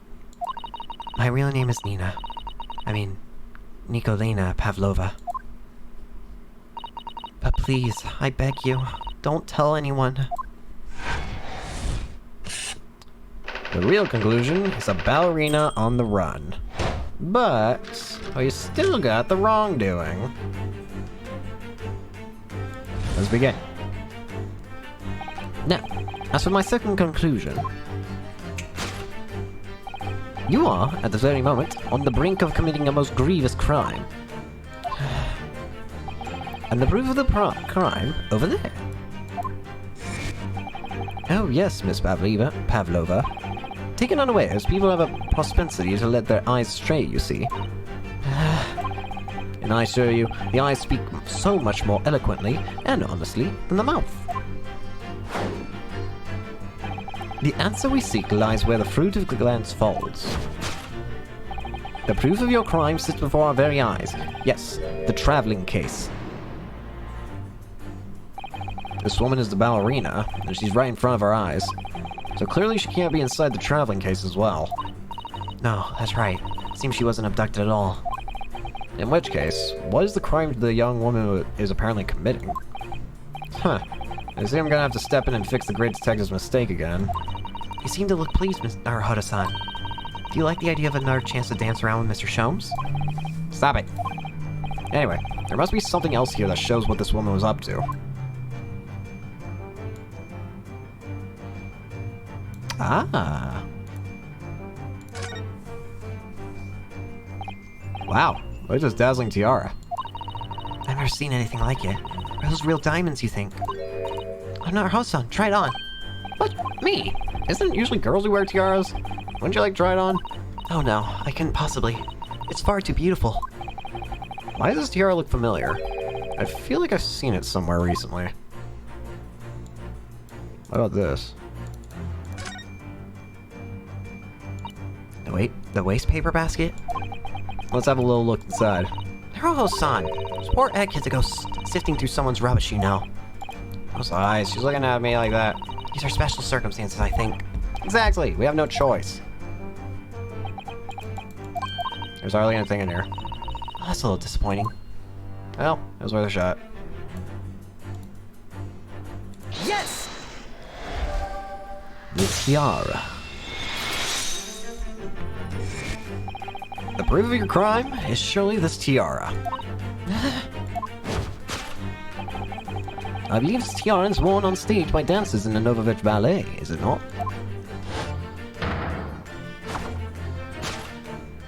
Indeed. It would appear to be identical to the tiara pictured here in this newspaper article. And if the report is to be believed, it's an item worth 20,000 rubles. In summary, the crime you've committed is theft. Oh no. Yes, you left your ballet troupe unlawfully, taking their precious tiara with you. I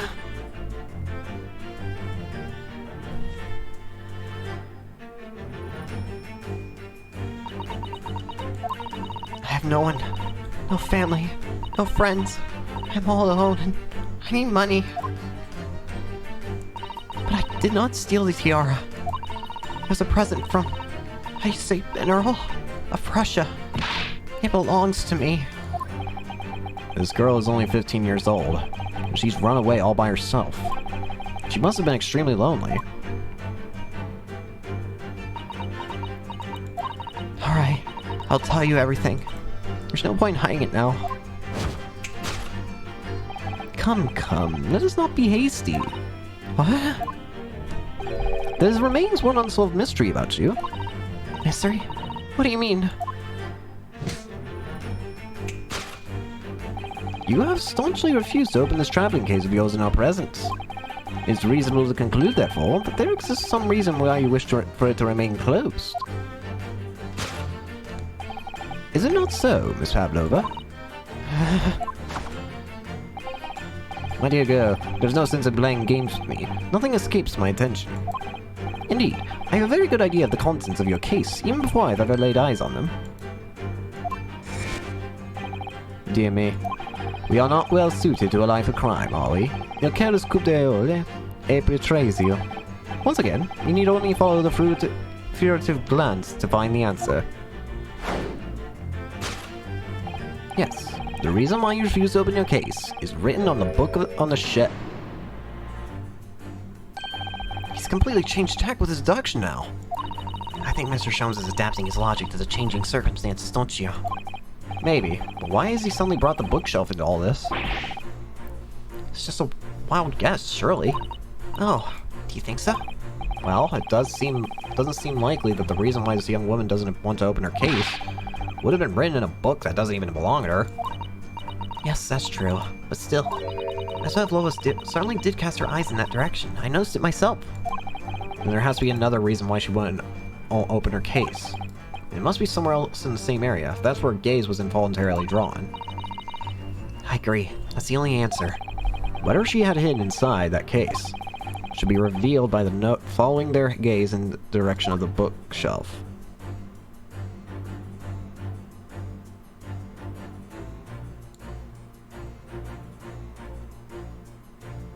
This would also... what's the rule? Travel Buria, passenger must not keep weapons or are dangerous passenger. Oh, pets! Yeah, that's right. Forgot about that. Why did you break the rules? Punishment be severe or shut in tiny wardrobe, I've been serving it for years. Yes! Bingo. There you go. Rules of passage. Yes, the reason why you refuse to open your case is written in the rules of passage. Passengers must not keep weapons or other dangerous objects in their cabins. Pets are also strictly forbidden. Inside that case of yours is something forbidden from the carriage on this vessel. That is the real reason why you refuse to open it, thus revealing its contents.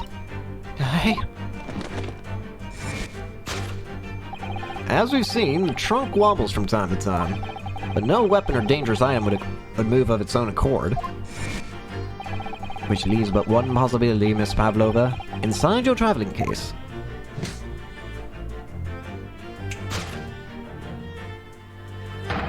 Is the last item. And I'm listed as forbidden the vessel's rules of passage. A pet.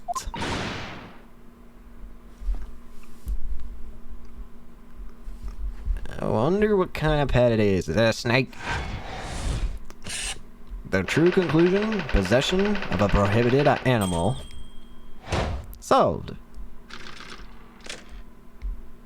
Deduction complete. Elementary.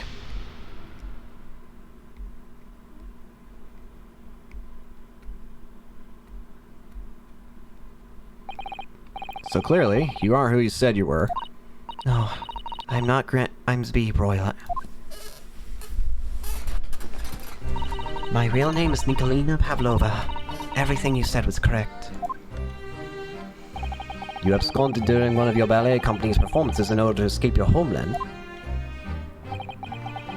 Later that same night, you stole aboard this vessel.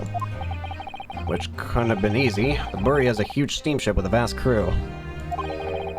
Could she really have snuck on board without being noticed? In other words, in order to obscure your true identity, you somewhat recklessly took the guise of an old gentleman. And you intended to sever all links with your past by severing your long hair. Yet to a woman, hair is no trifling matter. My personal recommendation is to leave well alone. So, if it was just you about to cut off your own hair, who was it that let out the scream we heard from outside the cabin? A verbal tinkling of a bell. Why, none other than this young lady, naturally. More like a full set of pipes, if you ask me. I was so scared when I ran up in Shanghai. I was sure they would come looking for me. That's why I decided, how do you say, disgust myself so no one would recognize me. As a result, you transformed yourself into that of a questionable old man. I see. I put on the fur hat and fake beard. Then, just before you came in here, I saw the newspaper. Right on the page, there was a picture of me. I was so frightened. I couldn't stop myself from screaming. I knew if I didn't change my appearance completely, they would find me. So I decided to cut all my hair as fastly as possible. I picked up the scissors in my hand and... At that precise moment, we walked in through the annoyingly unlocked cabin door. Things like that happen sometimes, don't they? Things do indeed happen like that, from time to time. Are those two even talking about the same thing? There's just one more thing I'd like to know.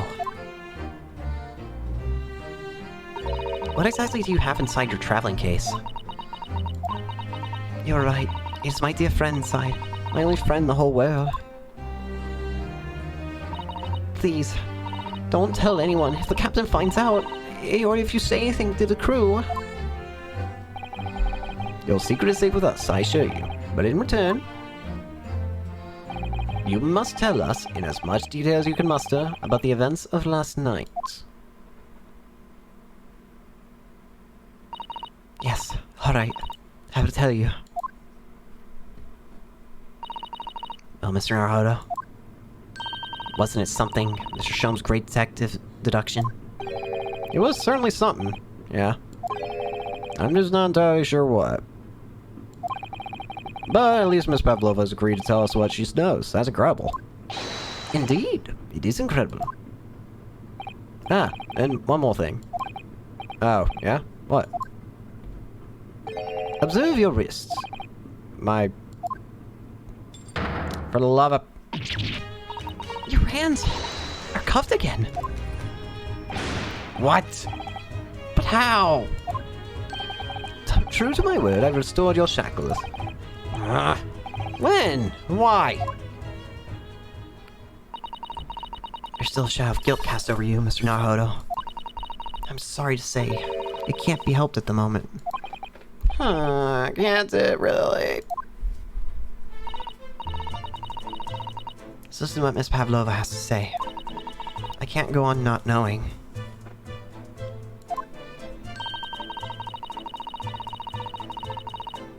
I have to find out what the speckled band that Cosmo-sama wrote about in his diary really was.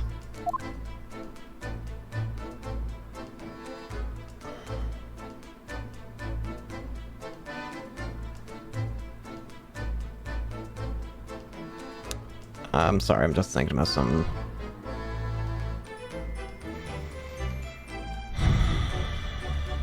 Yeah. I'm gonna end for today, I'm sorry. I've been having fun, but the thing is, I probably should go see a doctor about stomach aches and stuff, but I'll be fine. I think, hopefully. But, again, give it my all if that's just all that's on my mind, so I'm gonna have to end it here, and then we'll just pick up tomorrow, hopefully. Hopefully I can see a doctor, or just find out how to fix it. But I just thought it would be hard to continue with me feeling the way that I am. So, thank you for at least watching, and I hope to see you all tomorrow. See you.